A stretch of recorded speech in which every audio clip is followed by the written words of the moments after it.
क्या साद रिजवी ने BMW ले ली है? साद रिजवी ने तोशा खाना से घड़ियाँ लेके बेच दी हैं। साद रिजवी के मेफेयर में फ़्लैट्स निकल आए हैं। साद रिजवी के स्विट्ज़रलैंड में अकाउंट्स निकल आए हैं। साद रिजवी का अकामा निकल आया है। क्या साद रिजवी तोशा खाना से चाय के कप भी उठा के ले आया, पिरचें भी उठा के ले आया, प्लेटें भी उठा के ले आया? जिसको आपने अभी आजमाया ही नहीं, जिसको आपने वोट्स नहीं दिए, जिसको आपने असेंबली में नहीं भेजा, उससे आप सब कुछ एक्सपेक्ट कर रहे हैं। और जिनको आपने 40-40 साल से इक़्तिदार दिया हुआ है, उनके लिए आप तनकीद कर रहे हैं। ये मॉरल स्टैंडर्ड है आपका? इधर हर चीज़ पे किधर है साद रिजवी? भाई साद रिजवी कल आपको नज़र नहीं आया? तो इन्हें रसालत हुई तो जनाब साद रिजवी की जमात सबसे आगे थी। उसके बाद जनाब पेट्रोल की प्राइसेस भी अब उन्होंने कह दिए कि जनाब हम इसके लिए निकलेंगे। सर पहले भी अच्छा आपकी बात काट रहा हूँ। नहीं, मैं अभी काटने नहीं दूंगा, मैं पूरा जवाब दूंगा इसका।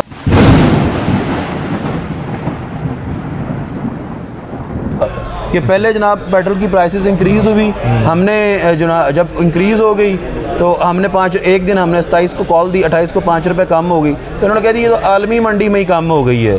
और भाई बढ़ जाए तो तुम कहते हो किधर है साद रिजवी, कम हो जाए तो तुम कहते हो आलमी मंडी में कम हो गई है। अब फिर आलमी मंडी में कल कम हो गई है, तुम्हारे मुल्क में बढ़ गई है, कराओ ना कम। फिर तुम कह रहे हो किधर है साद रिजवी? साद रिजवी को चाबी लगती है? भाई साद रिजवी को चाबी नहीं लगती। साद रिजवी को ये हर एक मुसलमान को, हर एक मुसलमान जो कि जज्बा ईमानी रखता है उसको चाबी लगती है। वो चाबी कहाँ से लगती है? उसका ज़मीर चाबी लगाता है, उसका दिल चाबी लगाता है। हमें तो चाबी लगती है, हमारा ज़मीर लगाता है। पता नहीं इनका ज़मीर इनको कब चाबी लगाएगा। हुर्मत इमरान पे बात आए तो ये जनाब जाके घुंघरू तोड़ के देते थे वहाँ पे नाच नाच के। हुर्मत रसूल पे बात आ जाए तो उनके मुँह से एक लफ्ज़ नहीं निकलता।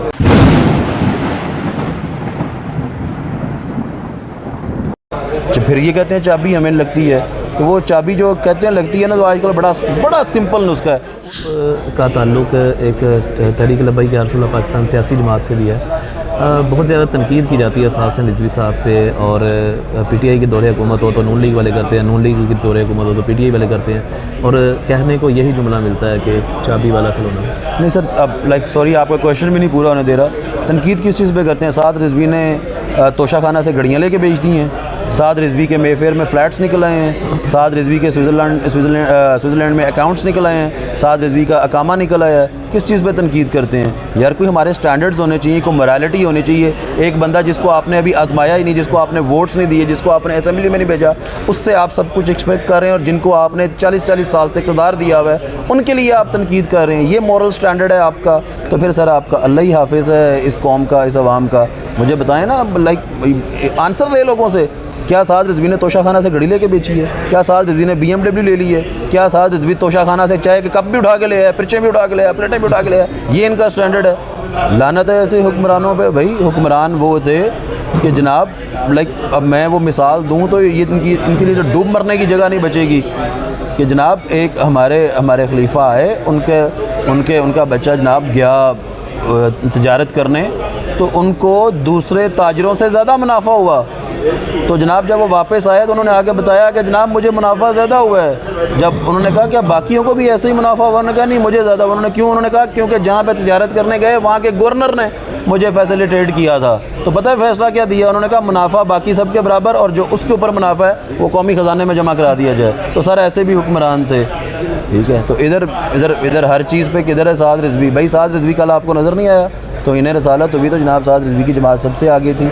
उसके बाद जनाब पेट्रोल की प्राइसेस भी अब उन्होंने कह दिए कि जनाब हम इसके लिए निकलेंगे। सर पहले भी अच्छा आपकी बात काट रहा हूँ। सर नहीं, मैं अभी काटने नहीं दूंगा, मैं पूरा जवाब दूंगा इसका। कि पहले जनाब पेट्रोल की प्राइसेस इंक्रीज़ हुई, हमने जब इंक्रीज़ हो गई तो हमने एक दिन हमने 27 को कॉल दी, 28 को 5 रुपये कम हो गई। तो उन्होंने कह दिया ये तो आलमी मंडी में ही कम हो गई है। और भाई बढ़ जाए तो तुम कहते हो किधर है साद रिजवी, कम हो जाए तो तुम कहते हो आलमी मंडी में कम हो गई है। अब फिर आलमी मंडी में कल कम हो गई है, तुम्हारे मुल्क में बढ़ गई है, कराओ ना कम। फिर तुम कह रहे हो किधर है साद रिजवी? साद रिजवी को चाबी लगती है? भाई साद रिजवी को चाबी नहीं लगती। साद रिजवी को ये हर एक मुसलमान को, हर एक मुसलमान जो कि जज्बा ईमानी रखता है उसको चाबी लगती है। वो चाबी कहाँ से लगती है? उसका ज़मीर चाबी लगाता है, उसका दिल चाबी लगाता है। यकीन माने कि जनाब मैं कल लाहौर का एहतजाज, तो मैं हाफिज़ाबाद था, मुझे लाहौर के एहतजाज में आने की क्या, मेरी पार्टी अगर पॉलिटिक्स ही करनी होती तो मुझे क्या लाहौर के एहतजाज में आने की क्या ज़रूरत थी? लेकिन मैं सर आया, मेरा दिल कह रहा था, मेरा ईमान कह रहा था, मेरा जज्बा कह रहा था, मेरा ज़मीर ही नहीं मान रहा था कि मैं घर बैठा रहूँ और लाहौर में एहतजाज हो रहा हो। तो सर हमें तो चाबी लगती है, हमारा ज़मीर लगाता है। पता नहीं इनका ज़मीर इनको कब चाबी लगाएगा। हुर्मत इमरान पे बात आए तो ये जनाब जाके घुंघरू तोड़ के देते थे वहाँ पे नाच नाच के। हुर्मत रसूल पे बात आ जाए तो उनके मुँह से एक लफ्ज़ नहीं निकलता। फिर ये कहते हैं चाबी हमें लगती है।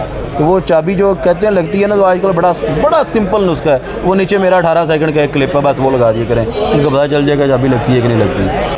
सर बहुत शुक्रिया आपका। माशाल्लाह बैरिस्टर उस्मान खिज़र मांगर साहब मरसद मौजूद थे, और जो मैंने लास्ट में इनका सवाल काट के सवाल करना चाह रहा था, माशाल्लाह इनकी भी सियासी बसीरत को सलाम है, मेरा सवाल पहले ही समझ गए थे और इन्होंने बड़ा ज़बरदस्त जवाब दिया इस हवाले से। आप क्या कहते हैं इस हवाले से? कमेंट सेक्शन में अपनी कीमती राय का इजहार कीजिएगा और अपने मेज़बान मानुल्लाह कायम खानी को और बैरिस्टर उस्मान खिज़र मांगर साहब को दीजिएगा इजाज़त। अल्लाह निगहबान। पाकिस्तान जिंदाबाद, इस्लाम जिंदाबाद, पाक फौज पाइंदाबाद।